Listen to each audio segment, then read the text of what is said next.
This is an Annaopolis bonus podcast. Well, I'll tell you, a year ago, coming out of a COVID hangover, the Zombies were at Maryland Hall. But now, in support of their new album, the Zombies are coming back to Annapolis, but it's going to be at Ram's Head on stage on March 26th. And joining us today is founder and Rock and Roll Hall of Famer, Rod Argent. Man, how are you, Rod? Hey, I'm pretty good, John. How are you? I'm fantastic. Well, I know from 1965 till now, you guys are still churning them out. I mean, you had a little bit of a break there and you went out and, did your own hugely successful thing. But your first album was back in, 1965? And now Different Game just released just last year. Absolutely, yeah. And we still get the same thrill and pleasure out of recording the new stuff because, in fact, we approach it exactly the same way as we did in 1964, actually. We only know one way how to write, and it's that we sort of live for, really, to create new music and have a ball doing it. And it's so great to be still at this age and to be able to get satisfaction in that same way. They say if you love what you do, you never work a day in your life, and that's so true. That is so true. Well, it's true in a way. It is hard work, but it's very pleasurable work. It can drive you crazy sometimes when you don't quite get what you want, and it takes a while, to get through. But it's that doesn't always happen. Sometimes things speed along and they're just as easy and they feel fantastic and it all comes off immediately. But sometimes you have to work at it. But the working at it is great as well. It's very satisfying, actually. Well, that's true. I mean, Different Game, the latest album is, as I was listening to it, is completely different than a lot of your older stuff, as to be expected. I mean, gosh, it's, 50 years later. What are we going to expect when you come into town on March 26th at Ram's Head? Are we going to expect a lot of the new stuff, a mix, some of the old favorites? You're going to have a real mix. The great thing is, that album came out and we've had the most stellar reviews on it of the new album, and in the UK as well, which absolutely amazed me. But we had full pages in all the quality papers with pictures and everything. In the Times, in the Independent, in the Guardian, and people all gave it 5 stars. It was really fantastic, and we've had some great reactions in the States as well. Because you may say it's very different, but in a way it's the same. I mean, we're just being true to ourselves in the way that we always have done. If I get an idea that excites me, I wrote 9 of the 10 songs. If I get an idea that excites me, I'll get in touch with Colin and he'll come over and we'll start working on it together. And if he really likes it, we'll take it to the next stage and then we'll play it to the band. And if the band really like it, we're away. And it's great because we wanted to record this album in the same way as we play on stage. In other words, we just had a fantastic tour leading up to the Rock and Roll Hall of Fame. And then, COVID got in the way. I know that. I think did with everybody else. But we wanted to record an album in the way that we used to way back in the 60s. And that is by all being in the same studio at the same time. So everybody could bounce off each other's ideas as they were playing. And it's such a pleasurable way to work. I've produced many albums in my life and I've done it in all sorts of ways. And I've had some real success producing other artists as well. But at the same time, going back to this pleasurable way of recording was just a thrill.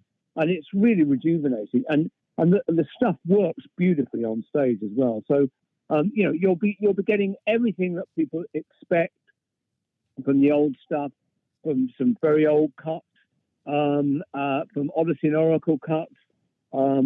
But also, we change some things and they develop as they're going along. The audience reaction is always terrific. And we'll do maybe, let me think, maybe 1, 2, 3, maybe 4 songs from the new album, along with everything else as well. Well, it is a great album.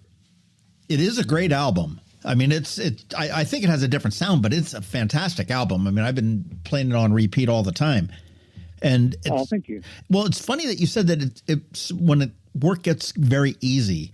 And when you guys, and I don't want to say the Zombies broke up, you just kind of stopped because you guys have the core of the group between you and Colin back together, and the three others have been with you, for a long time that are out there. So, I mean, it obviously is pretty easy for you guys just to pick up where you left off. I mean, there's not many bands that can do that can, stop playing in the late 60s and pick it up again in 2000. No, but I mean, Colin and I have always been friends all our lives. And Colin often says that he learned to sing by singing my songs. And I often say that I learned to write by writing for Colin with Colin's voice in mind. And that has just continued. And it's always a very natural process. It's just Colin and me from the original band. We've got three other fantastic musicians. And we have a ball every time we go on stage playing, and it's very exciting. And we get the response.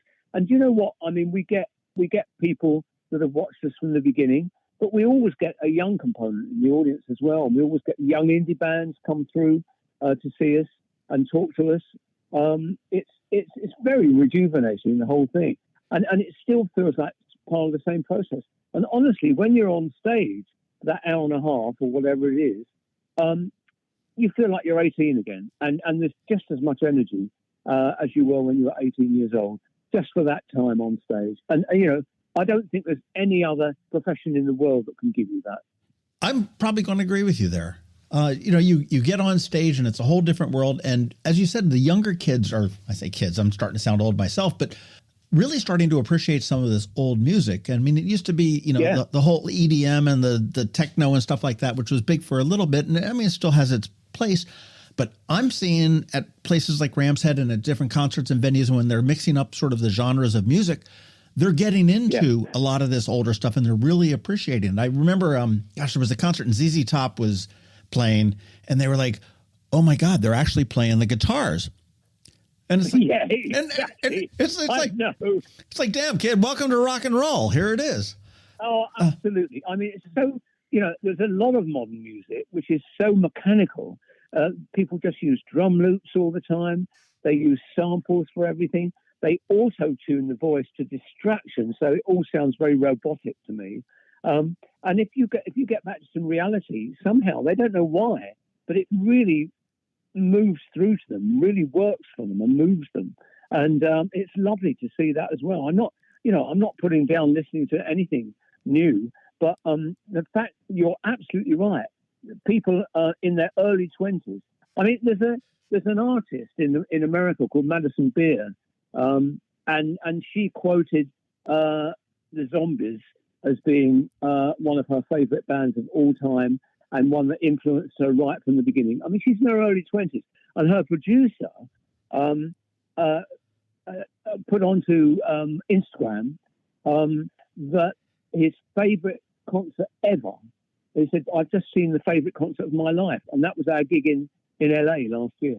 That is fantastic. Well, you were, again, when the Zombies stopped playing in the late 60s, I mean, you went out and had a very successful 70s career with Argent. And then you did your solos in the 80s and 90s, and then you got back together again and hit the ground running without missing a beat back in the early 2000s. And you know what? When Colin phoned me up, actually, it was because I'd done a charity show, first time on stage for ages, for a jazz musician that was a great friend of mine until he died. And Colin was in the audience. And on the spur of the moment, he got up from the audience and sang She's Not There and Time the Season with me. And it felt like we'd been together 3 weeks before. And he then phoned me up a couple of months later and said, I've just started going out again after many years on the road as a solo artist. He said, do you fancy doing half a dozen gigs with me? And I said, oh, I don't know if I want to do that, Colin. But in the end, I agreed to half a dozen gigs. And I had such a ball that those 6 gigs have turned into 24 years of traveling around the world. It's been really extraordinary. Nothing wrong with that at all. And it's funny, you guys are fantastic live. I saw you last year when you were here, and some bands are studio bands, and I've got to say they're horrible live. I mean, I've been to concerts. I'm like, oh my gosh, they're absolutely horrible. And you guys are not. I mean, you're a studio, or you're a live band. You're great. I think you really get into the audience, but you have played from intimate shows back when you're starting, and actually, coming up here to Ram's Head on stage, but also to the large, huge venues and the festivals and everything else. Yeah. Do you have a preference for small, intimate, auditorium, stadium? No, I enjoy the whole thing. I mean, the Ram's Head was one of our earlier gigs, and I loved the atmosphere there, and I still love going back there and doing it. At the same time, we did the biggest concert we've ever played. We got the record for the biggest ever crowd at the Santa Monica Pier, and we played to 31,000 people. And that was, with people all over the beach and everything. And it was the biggest crowd they ever had. And they stopped the festival after that because they said, we can't handle, it's getting too big, we can't handle it. So, that's a huge difference, one thing to another.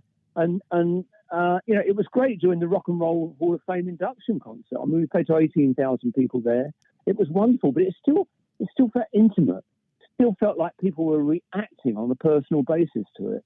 But from Janet Jackson boogieing in the audience when we were playing, onwards, and then just joining Def Leppard at the end of the show. They asked us on stage to do the last song. And so Colin and I went up there and did a version of All the Young Dudes with them, just to finish off the whole concert. I enjoy all of it, to be quite honest, but it always feels when we're on stage that we're working within an intimate performance. And I hope some of that actually comes across to the audience and makes it feel real.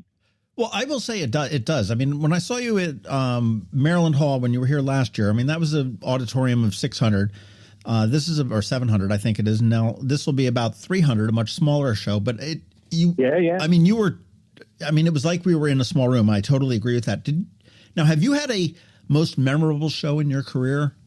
Maybe it was the venue, maybe it was just the way the audience was. I mean, is there one show that sticks out for you that says, man, that was right on?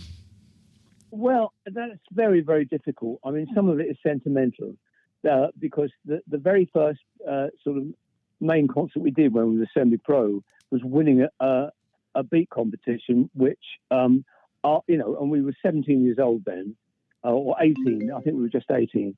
And the head of Decca came backstage quite unexpectedly afterwards and offered us a recording contract. So that for sentimental reasons, that feels special.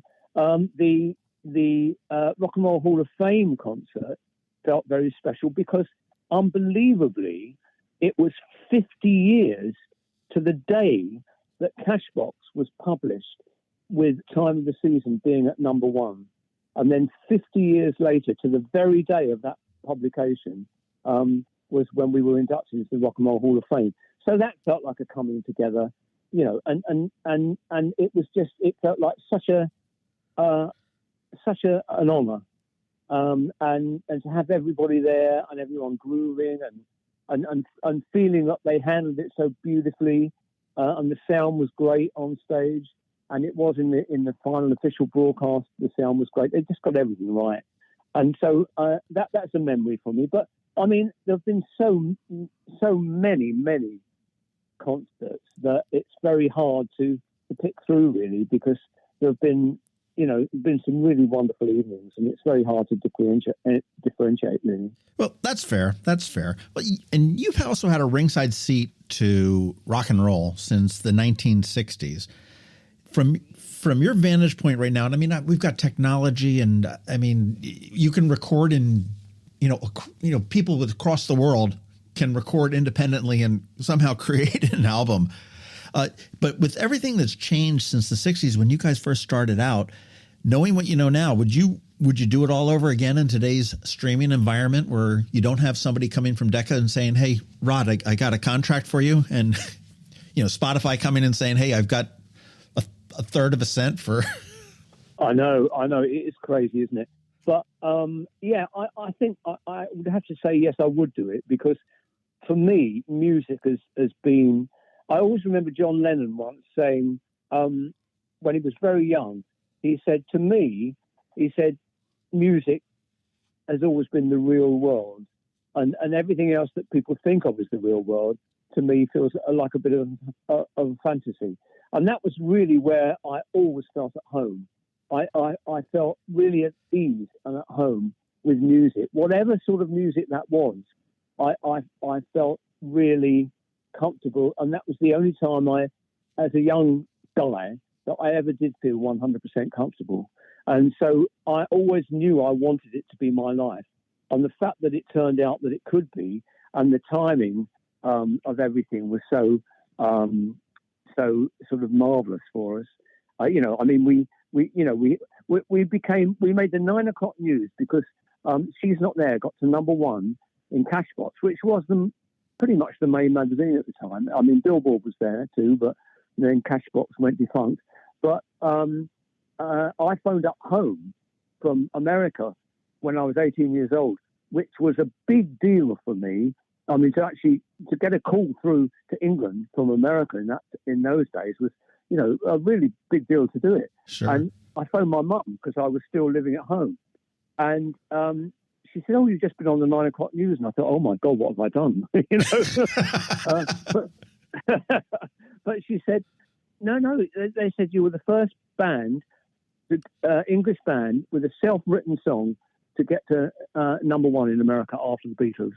And many, many years after that, in the 90s, actually, John, I found out that Elvis, who was the guy that switched my world around when I heard Hound Dog in 1955 and introduced me to rock and roll, that he actually had 3 of my songs and our records on his jukebox. And I didn't find that out until 30 years later. Well, I'm curious. I mean, you've shared the stage with all of the greats at some point, but right now, if you could hop on the stage with any artist or act that's, we'll say dead or alive, for a dual build show, who would that be? I'm presuming that you haven't performed with Elvis just because you said... No, never performed with Elvis. But who would you love to hop on stage with? I find that a very hard question, and the answer might really surprise you. But I couldn't limit it to one sort of music. I mean, an early idol of mine was Duke Ellington, but at the same time, Elvis turned my world around. Miles Davis in the band before he went electronic with John Coltrane and Cannonball Adderley was something which sounded absolutely magical and wonderful to me. And then there were all the great early rock and roll artists like Elvis and Buddy Holly, and Ray Charles. Ray Charles completely blew me away when I first discovered him. Absolutely blew me away. So it's hard for me to choose one, really. And they're all hugely different artists. And I probably couldn't hold my own, certainly at the time, with some of the genres of music because they were so different. Sure. But they reached me to the core of my being, I have to say. Well, I'm glad they did, because we've got the Zombies. We have a Rock and Roll Hall of Fame band coming up to Annapolis in a very small venue like Ram's Head on Stage, and you don't get a chance to see a band of this caliber up close and personal very often. But on March 26th, that will happen. There are a very few tickets that still remain, like less than 30. I was just looking a little bit ago at ramsheadonstage.com. So go get them. And it's going to be the best Tuesday night you will ever have with the Zombies. And I'll put that in writing. You can take that to the bank there. But I'll tell you, before we go, is there a song in your whole repertoire from, the Zombies, Argent, your solo, that you just... I'm not going to ask you your favorite because I know you can't do that, but that you just never get tired of playing? Maybe it's just something that just makes you happy to get on stage, or, maybe it's an emotional thing. Is there one song that you just really absolutely can't get enough of? Well, I know this might sound extremely sort of boring and predictable to you, but the 2 songs that I really love playing on stage, and I'll quickly tell you why, one issue is not there, but the other one is time of the season, and maybe I would choose time of the season. And the reason is, in essence, it's quite a simple song, but it always some of the biggest hits I've had in my career have had interludes in them, instrumental interludes, where I improvise, and I can always do it something a bit different every single night. And I never get tired when we do Time of the Season of approaching a solo in a slightly different way, because the band is so good that the band will always follow whatever I do there.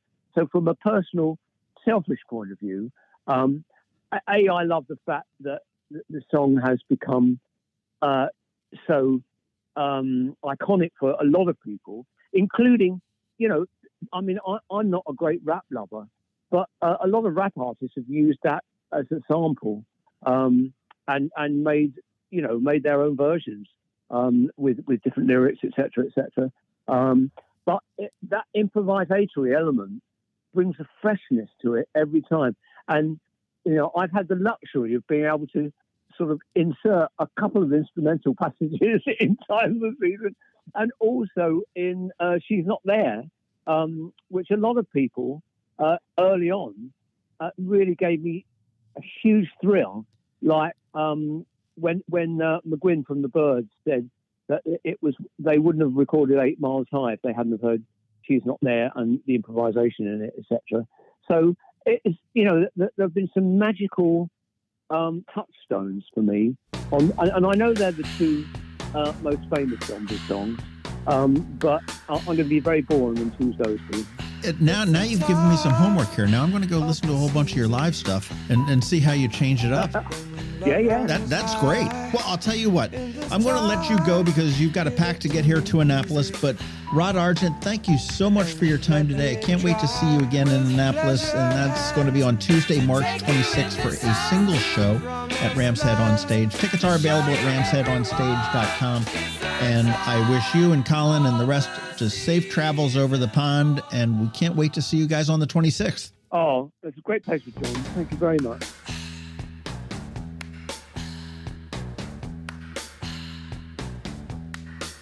What's your name? Who's your daddy?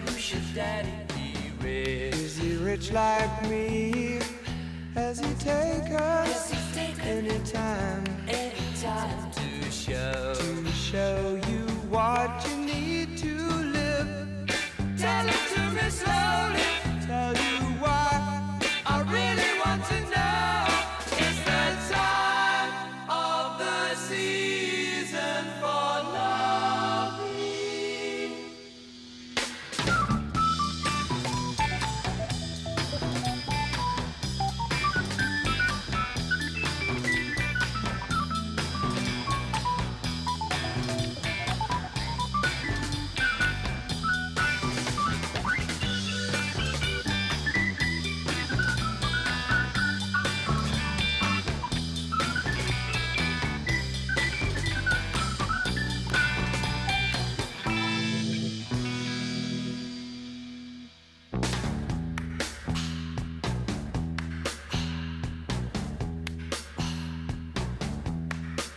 What's your name?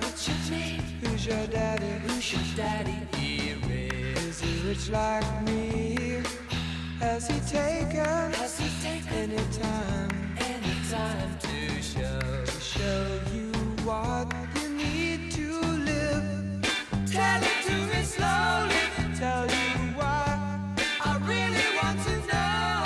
It's the time of the season for love.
should I care?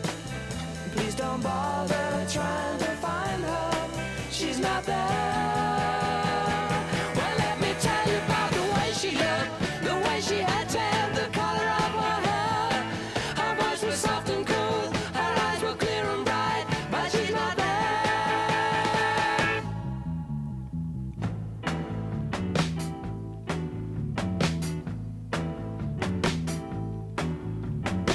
Well, no one told me about her. What could I do? Well, no one told me about her, though they all knew. But it's too late to say you're sorry. How would I know? Why should I care? Please don't bother trying to find her. She's not there. Well, let me tell you about the way she looked, the way she had tan, the color of her hair. Her voice was soft and cool, her eyes were clear and bright, but she's not there.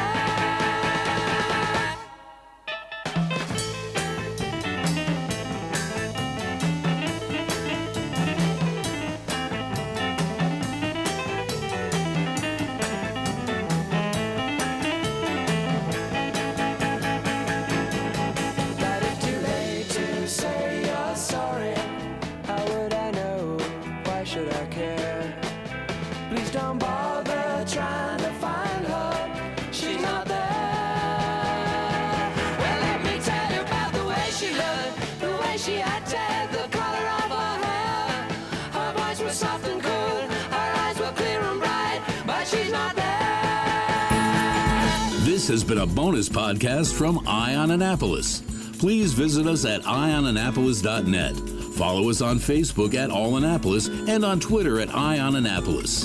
And if you haven't subscribed to the Daily News Brief podcast, go for it. And all of your local news will be delivered to your phone, tablet, or smart device by 6 a.m. every Monday through Friday.